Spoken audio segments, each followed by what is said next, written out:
Hello sa tanan, kumusta?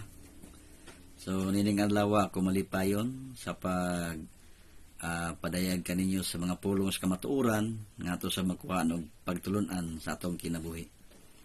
Ako nanimbaya kaninyo ni mataknaa nga inyong tugutan nga ato sa lantawon atong pamation ang mga pulong sa Ginoo nga makatag nato og kasiguruhan sa atuang kinabuhi. So doon na tayo tun-an karon kining duha ka pultahan.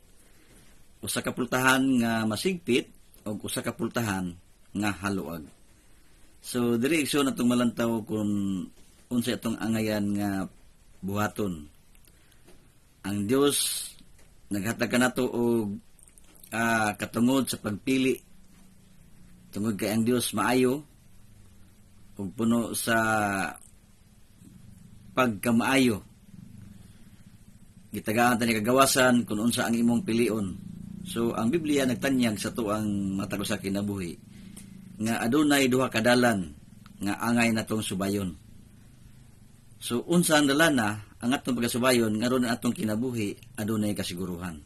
So ato na siyang malantaw nga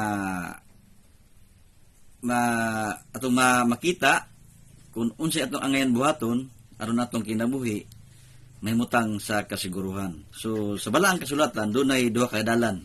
No, gingon dia sa Matthew City 13, sumulod kamo sa pultahan nga masigpit kay haluag ang pultahan o halapad ang dalan nga naghatod ngadto sa pagalaglag o daghan ang mga nagasulod kaniya. So gingon igsuon sa balang kasulatan nga pasudlon ta sa pultahan nga masigpit. Ug sa pikas pud nga bahin, doon na pultahan nga haluag. Nga daghay na katutol niini, no? Daghay na ka sinati niini. Apan kining luag nga dalan, no? Paingon day ni sa pagkalaglag. So sa ato ang kinabuhi ato na siyang malantaw nga unsa day ang naa sa luag nga dalan. So to pa kana bang pritanan, no? Walay bawal.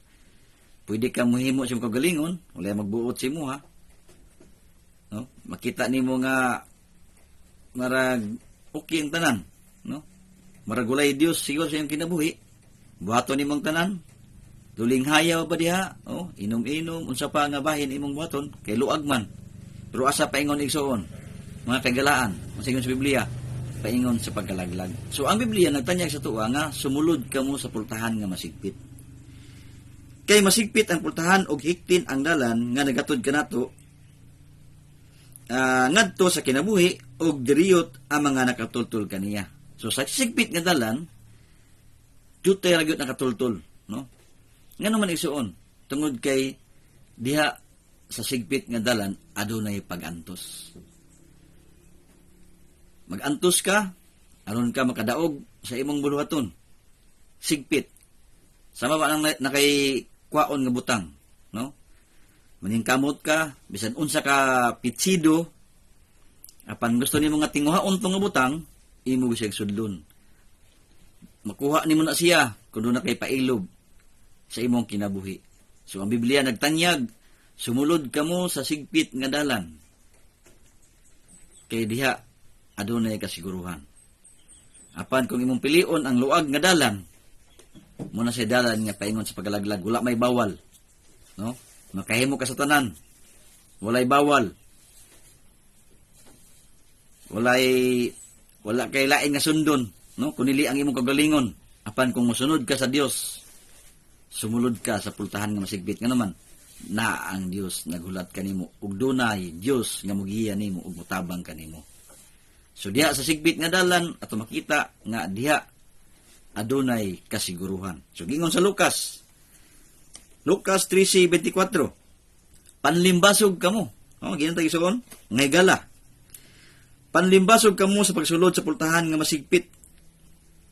Kay nagaingon ako kaninyo nga daghan ang nagapaninguha sa pagsulod dili makahimo. So dili nalan kining sigpit nga dalan daghan ang naninguha pero dili makahimo. Ngano man? Tungod kay dili nga sigpit nga dalan daghay bawal.